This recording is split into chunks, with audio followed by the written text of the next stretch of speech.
bonjour les amis. Ah, la magie des bords de Seine, on ne s'en lasse pas, je trouve ça toujours aussi splendide. Mais on va quitter l'ancien chemin de halage pour grimper un peu plus haut sur le quai de la Tournelle, point de départ de notre balade.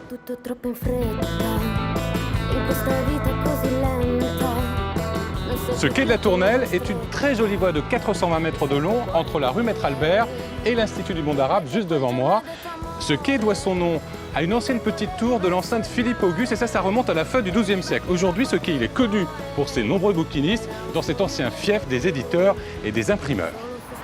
Alors c'est un quartier touristique arpenté par des milliers de voyageurs, mais qui abrite encore de nombreuses pépites à l'écart des circuits touristiques et c'est ce que je vous propose de découvrir dans ce nouveau numéro de Paname.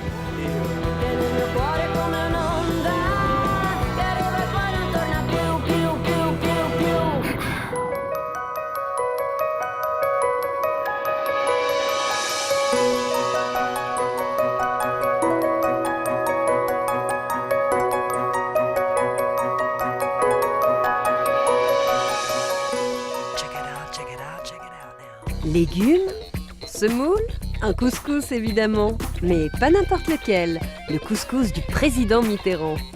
C'est le chapeau de tonton. Ah oui. Ouais. Pour ses 30 ans, l'Institut du monde arabe s'offre un beau cadeau. Les mouches arabiées de sa façade fonctionnent enfin. Vous serez ébloui. C'est un bâtiment à la fois de lumière et de méditation. Des gestes précis et magnifiques, des mains noircies, c'est l'imprimerie en taille douce et ses jolis mots d'amour. On dit que le papier est amoureux. Oh, c'est Il va joli. chercher l'encre dans les tailles. En bord de Seine, Frédéric Gersal s'était pris de Sainte-Geneviève, la patronne de Paname. Enfin, plutôt de sa statue. J'ai envie de me cacher en dessous, dans les plis de sa robe. C'est une grande première. Pour débuter notre balade, Yvan va tester la roue électrique. Ce drôle d'engin enfourché par les Parisiens téméraires et qui file sans effort sur les trottoirs. Yvan a donc décidé d'essayer cette nouvelle glisse urbaine, mais c'est pas gagné. Heureusement que Guillaume est là pour le coacher. C'est le terrain idéal là pour commencer, pour débuter? Ici, il y a des poteaux, c'est très plat, donc il n'y a pas de surprise et ça va être... Mais le sol a l'air dur quand même, faut pas tomber. Voilà, le sol est dur, mais je te tiens la main et ça risque de Alors t'aider. explique-moi. Le premier truc, c'est déjà de monter dessus. Voilà. Et je vois que tu as déjà un pied, c'est pas mal. Oui, mais enfin, bon, maintenant on va mettre le second. En appuyant avec ton mollet, tu vas pouvoir mettre ton deuxième pied, impeccable. Oh. C'était assez souple, hein, c'était pas mal. Et alors Donc là, là- je penche en avant. Voilà, alors tu peux déjà rester à l'équilibre C'est une première, hein. pour sentir un petit peu la chose, pencher très légèrement vers l'avant et très légèrement vers l'arrière. Ah, ça, on est parti. Voilà. Waouh. Oh. Plus tu vas pencher, plus ça va accélérer.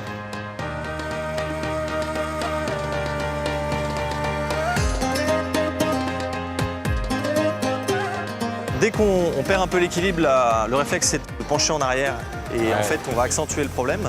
Il faut au contraire quand on perd un poil l'équilibre, remettre un petit coup de vitesse vers l'avant et ça va te stabiliser plus facilement.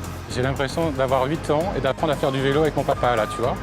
Il n'y a plus qu'à bosser, c'est des réflexes qui vont se mettre en place très rapidement. Il faut en général 1 ou 2 séances, une demi-heure.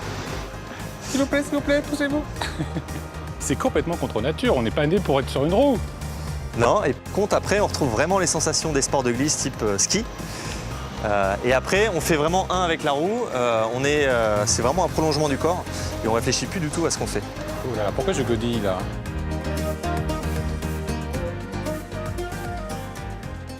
Tu appuies avec le mollet droit, tu te penches un peu à gauche et tu poses, c'est pas mal. C'est pas grave. Elle a l'habitude, repars, hein. c'est une roue de location, t'inquiète pas. On a l'impression de voler quand même. Ouais, il y a le côté silence qui est assez agréable. Et en effet, c'est de la glisse, c'est ce qu'on dit souvent, ça ressemble à du ski, donc on a l'impression de faire du ski sur les trottoirs. Ou d'être un poil en lévitation au-dessus du sol. Il faut vraiment choper cet équilibre, quoi. Explique-moi, c'est quoi la réglementation de tout ça? C'est quoi? C'est un engin motorisé? On est considéré comme quoi? Comme un piéton avec ça? Alors, on est considéré comme un accessoire piéton sur les trottoirs, donc il faut conduire, je dirais, doucement. Et puis, pour l'instant, personne ne peut vous verbaliser parce que vous faites de la roue sur les trottoirs. Donc tout ça, c'est une question de civilité, hein. On n'effraie pas les gens et puis on n'est pas un danger pour les autres et pour soi-même. C'est dangereux. Les gens qui nous achètent des roues sont souvent des gens d'un certain âge. Il faut avoir un budget, ça tourne autour de 800 €. donc qui sont des gens respectueux des autres. Et donc pour l'instant, on n'a vraiment pas de problème de conflit d'usage. On en voit de plus en plus dans Paris, hein, slalomer comme ça avec leur e-roue. Il y a combien de pratiquants à peu près dans la capitale? On estime à un peu plus de 15 000 pratiquants en France. En France. Et sur Paris, on est sur les 12 000. En fait, là, vraiment, C'est très très très parisien alors. on a vraiment des gens qui nous disent j'en peux plus du métro, j'achète une roue. Ou j'ai un scooter, ça me coûte cher, je me prends même des PV en me mettant sur les trottoirs, donc je passe sur la roue. En termes d'entretien, c'est vrai que c'est zéro, il n'y a pas d'assurance et c'est quelque chose en plus de fun.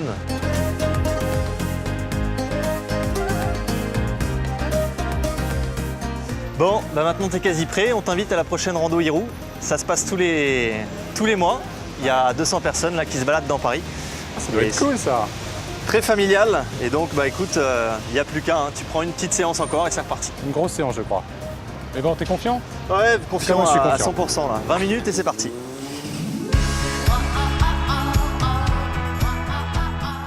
J'ai adoré cette initiation, mais pour l'instant, je me sens plus à l'aise sur 2 roues. Je rejoins donc les splendides bords de Seine du quai de la Tournelle avec mon bon vieux vélo.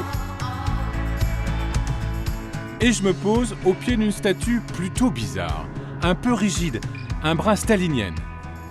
Ah, pour une fois, c'est moi qui arrive à la bourre. Ben oui. Ah, la bourre, toujours la bourre. Ça va? Ça va bien. Je suis content de vous voir Mais moi parce que aussi. vous allez tout me raconter sur cette statue. Ah oui, je veux qui est bien. quand même très intrigante. Parce que j'ai envie de me cacher en dessous. Vous savez, quand on se promène ici, on a envie de se mettre à l'abri de cette statue qui représente Sainte-Geneviève. Geneviève, la patronne de Paris. Une des patronnes, mais c'est la grande patronne de Paris, effectivement, que l'on voit la représenter parce que c'est tout un symbole. Alors elle a vécu au 5e siècle, enfin 5e puis au tout début du 6e, puisqu'elle est morte en 512. Donc elle a bien connu Clovis et Clotilde, pour nous resituer un peu dans l'histoire de France. Et surtout, elle va vivre ce qu'ont vécu les Parisiennes et les Parisiens en 451, c'est l'arrivée de l'Est d'Attila. Et du coup, les Parisiens partaient en masse, quittaient la ville, comme si on livrait la ville aux envahisseurs. Erreur que ne voulait pas commettre Sainte-Geneviève. Qu'est-ce qu'elle a fait? Eh ben, elle a demandé à prier. Ah. Elle a demandé à ce qu'on la rejoigne. Donc ce sont des femmes qui, en grande partie, l'ont accompagnée et allaient prier sur une petite montagne un peu au-dessus, qu'on va appeler la montagne Sainte-Geneviève. Et ça a marché? Alors oui, ça a bien fonctionné dans le sens où Attila a décidé de contourner Paris. Oui, il était malin, lui. Non, mais ça a bien marché, ça a bien marché. Alors, toujours est-il qu'elle a sauvé Paris, et une deuxième fois, quelques années plus tard, quand la faim s'est fait sentir, FAIM, elle est allée avec quelques barcasses remonter le cours de la Seine pour aller vers Arcis-sur-Aube, et de là rapporter du blé en grande quantité pour faire du pain pour nourrir les Parisiennes et les Parisiens. C'est pour ça qu'elle regarde par là? Et voilà, il faut absolument que la statue de Sainte-Geneviève regarde vers l'Est, d'où sont arrivés Attila et les Huns, qu'elle a combattus, et d'où elle est arrivée avec le pain pour nourrir la capitale. Le sculpteur Paul Landowski ne rêvait que d'une chose, c'est qu'elle soit tournée dans l'autre sens et qu'elle regarde la cathédrale, le chevet de Notre-Dame. Et il a été déçu. Il était très déçu, d'ailleurs il n'était pas là au moment de l'inauguration en 1928. Et en fait, vous la voyez, elle est majestueuse, posée, très calme, avec une grande robe. Dans les plis de sa robe se trouve un enfant et qui représente la ville de Paris, qu'elle protège par ses mains, par sa robe. Et ce petit garçon tient dans ses bras une nef, le fameux bateau qui est symbole. Et voilà, le symbole de Paris. Mais dites-moi, Polodowski, il n'a pas fait une autre statue très connue, très célèbre? Si, le fameux Christ rédempteur. Ouais. Ah bah vous le faites très bien. Je fais bien le à Rio, Corcovado. Corcovado. Comme ça? Oui, comme ça.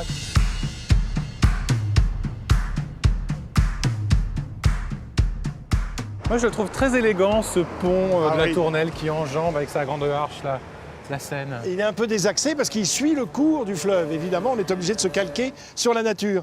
Bien avant ce pont-là, il y a eu des premiers ponts en bois dès le XIVe siècle. On a installé ici des ponts en bois juste à côté de ce qu'on appelait la Tournelle, qui était une tour installée ici, une ancienne partie des forteresses de Philippe Auguste. D'où le nom du pont et du quai. Exactement. Et surtout, de cette tour, il y avait une autre tour sur l'autre rive. On tendait une chaîne la nuit venue, mais tendue, qui évitait que les bateaux ne puissent pénétrer à l'intérieur de la capitale. Donc ce pont a été en bois pendant très longtemps, reconstruit à plusieurs reprises, parce que une fois emporté par les glaces, les glaces, oui, il a été pris par les glaces et emporté au moment du dégel. Et puis après, ce sont les inondations qui ont emporté un deuxième pont de bois. Et enfin, on a commencé à en construire un en pierre. Puis on l'a reconstruit au XXe siècle, en 1920-25, où là on l'a fait entièrement en béton. Ce qui est quand même révolutionnaire. C'est la pierre de taille, ça. Mais recouvert d'une couche de pierre. Eh ben écoutez, merci beaucoup. Ah, Moi, bah non, je c'était avec vais plaisir. aller peut-être aller déjeuner, non? Ah, bah vous m'invitez? Ah non, à la tour d'argent, là, quand même. Eh, c'est super chic comme Une endroit. petite auberge, ça. Oui, oui. Un des plus vieux restaurants de Paris, Non. 16e siècle. 16e siècle? Premier restaurant à proposer la fourchette à table. C'est pas vrai? Mais oui, ça n'existait pas avant. Ah bon, bah on va y aller, comme Ah, ça bah vous oui. allez enfin manger proprement. Ah bah voilà, avec mes doigts. Ah, c'est une bonne idée. Allez, je continue à remonter le temps. Je dépasse le collège des Bernardins et sa splendide façade du XIIIe siècle pour découvrir un vieil atelier comme on les aime dans Paname. Un lieu rare, caché au premier étage d'un petit immeuble. Ici, Picasso, Dali ou Soulages sont venus faire imprimer leurs œuvres. Suivez-moi, vous allez tout savoir de l'impression d'estampes en taille douce.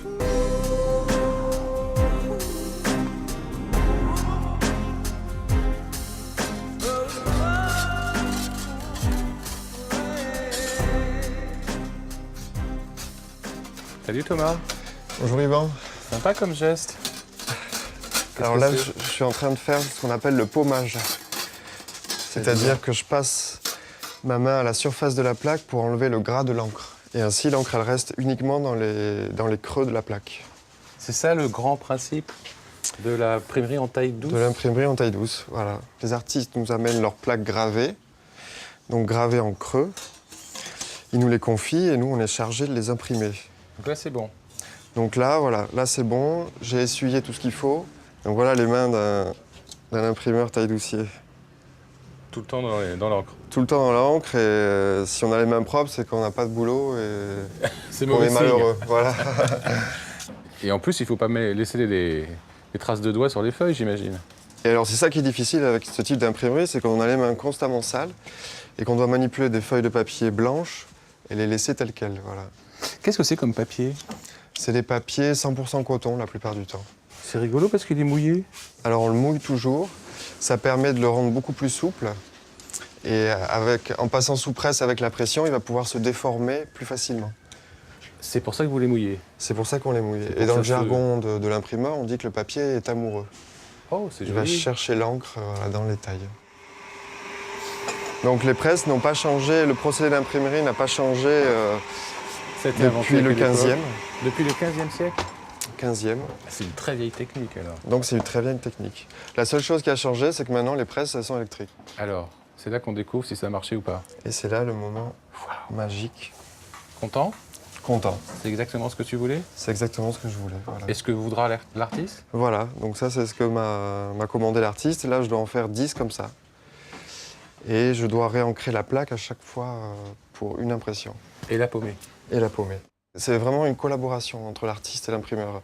C'est ça qui est passionnant, c'est que on peut conseiller à l'artiste voilà, le choix du papier, le choix de l'encre, l'essuyage et vice-versa. On collabore pour avoir une épreuve définitive qui conviendra à l'artiste. Et quand tu vois la plaque qui est là, Oui. tu vois tout de suite ce que ça va donner? Sur la feuille? Non, pas toujours. Non, pas toujours. On a une idée, mais c'est toujours une découverte. C'est toujours une découverte. Même pour l'artiste confirmé, il y a toujours des surprises. C'est ça qui est un peu magique avec cette technique-là, c'est qu'il y a toujours un peu d'inattendu. Je vais pas mettre mes doigts, hein. J'ai touché à rien, mais Ah bah, ça si serait vous quand avez même- les mains propres, Oui, mais- si tu as les mains propres, tu peux toucher. Vas-y, touche. Ah, c'est drôle, c'est une drôle de sensation du papier mouillé comme ça. Et alors, à la fin de la journée, une fois qu'on a fini d'imprimer, on met tout ça à sécher dans ce qu'on appelle le cartonnier. Les épreuves définitives sèchent avec du poids dessus, de façon à ce que ça soit le plus plat possible. T'as quel âge, Thomas? 30 ans. C'est curieux de trouver des jeunes dans ce genre d'activité. C'est par curiosité que tu es venu ici? J'ai fait une école d'art, Laquelle? les arts décoratifs, la rue d'Ulm. Oui, pas loin. Pas très loin. Voilà, j'ai juste descendu la colline et je suis tombé ici et je suis jamais parti. Et il n'y a pas d'école pour ce type d'artisanat, hein, parce que c'est de l'artisanat d'art. Donc on apprend sur le tard. Donc on apprend En sur le tas. apprentissage. Voilà. J'ai imprimé des milliers d'épreuves et c'est ce qui a fait que voilà, aujourd'hui j'ai ce savoir-faire-là. Hein. Et tu te souviens des premières? Ah oui, une catastrophe, une catastrophe. Ça ressemblait à quoi? Oh, bah il y a du gras partout. Des taches de doigts. Des taches de doigts, le papier est sale, mal margé. Ouais. Et toi, alors, qui t'a formé dans la maison? Monsieur Moret, Ah, le boss, là? le boss, voilà. Il va venir nous rejoindre. Ça va, Daniel? Ça va, ça va. Alors, c'était un bon élève? Oui, c'est Moi, je suis encore là, donc ça veut dire C'est que s'il est encore là, c'est que il n'est pas mauvais. Et toi, Daniel, c'est qui? C'est ton père qui t'a appris?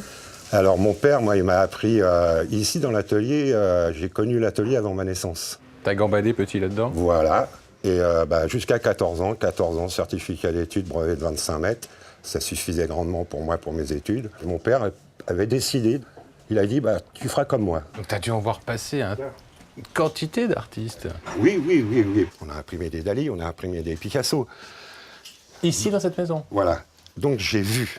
Et après, j'ai connu. Arrivé à 17, 18, 19 ans, 20 ans, là, je peux dire que quand j'ai connu Léonore Fini, Hans Bellmer, enfin, je vous dis des grands noms. Quel est l'intérêt pour un artiste d'utiliser cette technique-là? Quand on s'appelle, par exemple, Picasso, Dali ou Soulages? La technique, c'est de diffuser leur œuvre. C'est multiplié. L'artiste, pour diffuser son œuvre, il va faire une gravure, bien sûr qui correspond à sa création artistique.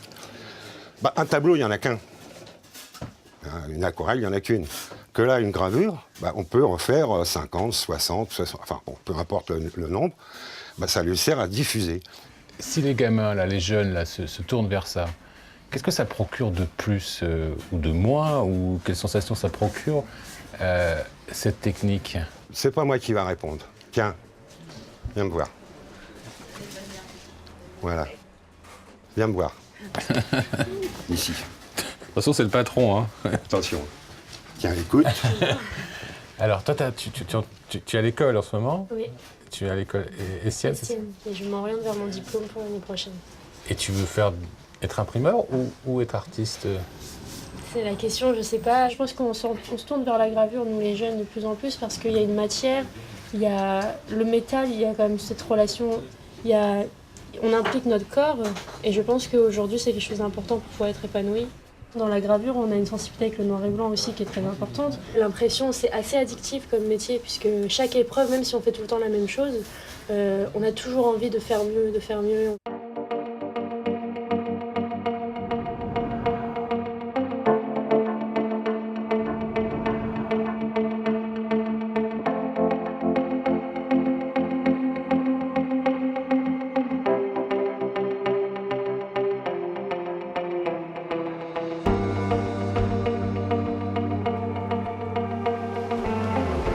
Dans le quartier, si vous voulez faire trempette ou simplement vous rafraîchir, eh bien, il faut absolument venir ici, dans la piscine courtoise.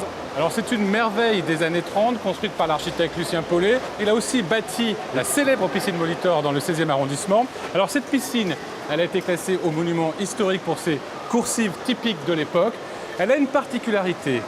Tous les soirs, en semaine, il y a une nocturne jusqu'à 23h45. Alors, vous pouvez nager. Vous pouvez aussi profiter de la salle de sport, faire un sauna, tout ça pour une somme très raisonnable. C'est unique à Paris et c'est un bon plan Paname. 1, 2, 3 and all is alright. And I hope, and I hope, and I hope that it fly. 1, 2, 3 and all is alright. Tout au bout du boulevard Saint-Germain se dresse fièrement l'Institut du monde arabe. Ce bâtiment des années 80 a révélé au grand public l'architecte Jean Nouvel. Sa façade sud est unique, mais les mouches arabiées qui la composent n'ont jamais vraiment fonctionné. Pour ses 30 ans, Lima s'est offert un joli cadeau, la réparation de cette particularité de l'architecture traditionnelle arabe.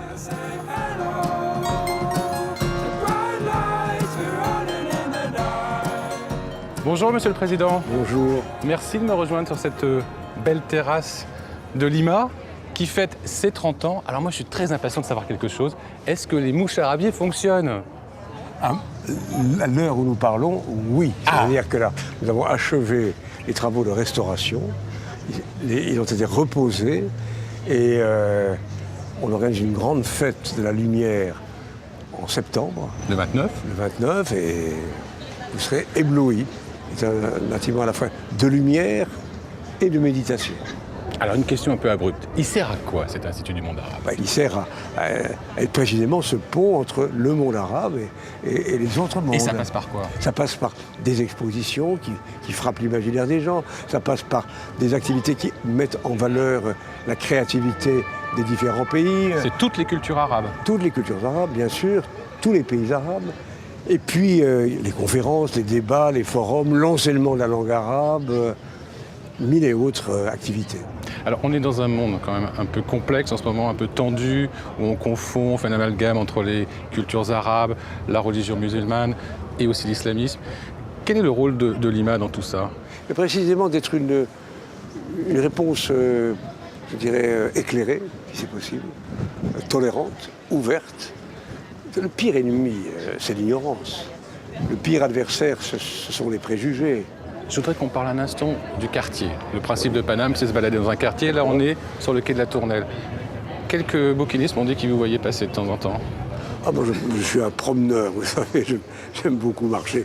Quand on a la chance d'être dans ce quartier, on est chaque jour émerveillé déjà. Vous voyez Notre-Dame sous un jour qu'on voit rarement. Mais oui. Mais le quartier a beaucoup de charme. Et je crois que Jussieu, nous-mêmes, nous pouvons contribuer encore mieux à faire cet endroit un des endroits les plus vivants de Paris.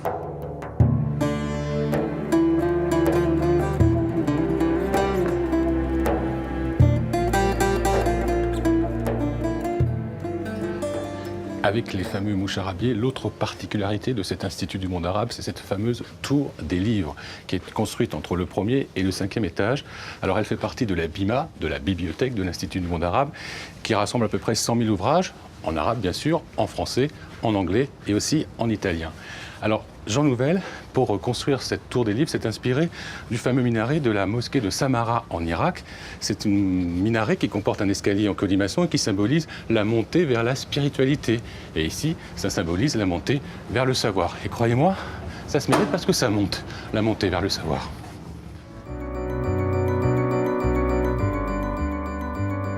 Bon, vous serez d'accord avec moi, les nourritures célestes c'est bien, les terrestres ne sont pas mal non plus. Je quitte cette grande maison du savoir pour la rue de Bièvre. Je vais retrouver Omar et son oncle. Tous les deux tiennent un restaurant de couscous. Une adresse toute simple qui a eu comme client un tonton célèbre, un voisin illustre qui adorait le couscous de cette maison. Salut Omar! Salut Yvan. Ça va? Ça va et toi? Super bien. Alors c'était ici le restaurant de couscous de François Mitterrand? C'est ici, le restaurant de Tonton, c'est ici. Voilà.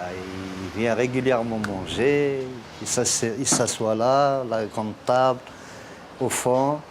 Et il y a son chapeau qui nous a confié. C'est le chapeau de Tonton. Ah oui. Ouais, il n'est pas tout jeune ce chapeau-là. Et il nous a offert le plateau aussi, voilà. C'est le plateau du roi du Maroc, Hassan II. Et comment il est arrivé ici? Il lui a offert et il nous l'a offert. Et la première fois qu'il est venu ici, c'était quand? Il y a plus de 30 ans ici. Oui, parce que lui, il habitait pas très loin, au 22. Il habitait au 22, 24. C'est émouvant quand même d'avoir le chapeau du président. Bah oui. Hop. Ah bah là, ça change la donne quand même. Tout d'un coup, t'es un président. Ouais. C'est tonton? Oui, c'est mon tonton. Bonjour tonton, c'est l'autre tonton? Oui, c'est notre tonton. Racontez-moi, comment ça s'est passé la première fois qu'il est arrivé chez vous? Il venait avec de la Gauvois avant qu'il soit président. Il venait quotidiennement, enfin une fois par semaine, ça dépend. Quand il a envie de manger un couscous, il aimait le couscous, donc... Alors qu'est-ce qu'il prenait comme couscous? Couscous du président, on l'a surnommé justement couscous du président. C'est qu'il y a le méchoui, la brochette et une merguez, il aimait ça. Et on l'a surnommé le couscous du président. Il n'y a pas de couscous royal ici? Si, il y a le royal. Il y a le royal. En premier, c'est le président. Ça, c'est le top? C'est le top, voilà. C'est le plus cher, j'imagine. C'est le plus cher. Et aujourd'hui, qui sont les clients alors? Voilà, un fidèle client. Patrick, monsieur Patrick. Viens. Patrick. Bonjour Patrick. Yvan. Salut Patrick. Comment va, chef? Ça va. Ici, c'était une atmosphère quasi familiale, pour moi. Et aujourd'hui, les jeunes socialistes, les trentenaires, les quadras, ils reviennent, ils viennent un peu en pèlerinage, ils viennent un peu se ressourcer ici? Ils reviennent, oui. Ils reviennent pas seulement par rapport à ça, mais ils reviennent parce que le couscous, il est bon. Oui. Oui. On voit le patron là. Je vous garantis, il est excellent.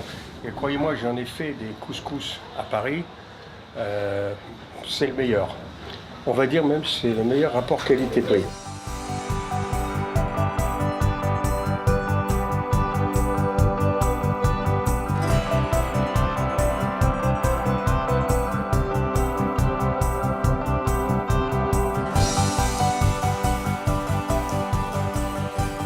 bien installé. Tonton à la place du tonton. Ah ouais. Enfin, tonton à la place de tonton. À la place de tonton. C'était donc ici sa place. Bonjour. Ah, bonjour. Waouh. Voilà. Oh là là, bah, ça va aller. Des merguez, des brochettes, ça c'est des pois chiches. Alors le voilà, le fameux couscous du président. Oui, un peu de légumes. Ah bah oui, Voilà, c'est bon. Super. Ça va comme ça. très bien.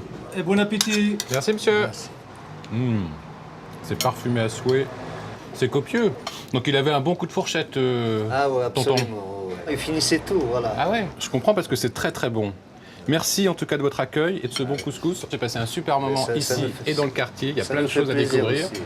Je vais inviter les téléspectateurs à venir voir ou revoir cette émission sur france3.fr, à venir me parler sur les réseaux sociaux, sur Facebook, me donner vos coups de cœur, ce que vous avez aimé dans cette émission. On se retrouve la semaine prochaine pour un nouveau numéro de Paname. Salut les amis. Comment on dit au revoir en arabe? Bislama. Salam alaikum. Salam alaikum. Bislama. Bislama. Et en berbère? Telmirt. Oh là, ça je ne pourrais pas le redire. Voilà, Telmirt. D'accord. Allez, au revoir. Ah, au fait, les bons plans à retenir avant de se quitter. Une initiation à la roue électrique avec Guillaume. L'incroyable imprimerie en taille 12 de la rue Saint-Victor pour vos œuvres d'art. Un plongeon dans la piscine de la rue de Pontoise tous les soirs de la semaine jusqu'à minuit, c'est unique à Paris. L'Institut du monde arabe qui s'offre pour ses 30 ans des mouches arabiées qui fonctionnent. Et puis le couscous de tonton rue de Bièvre, bien sûr, un délice.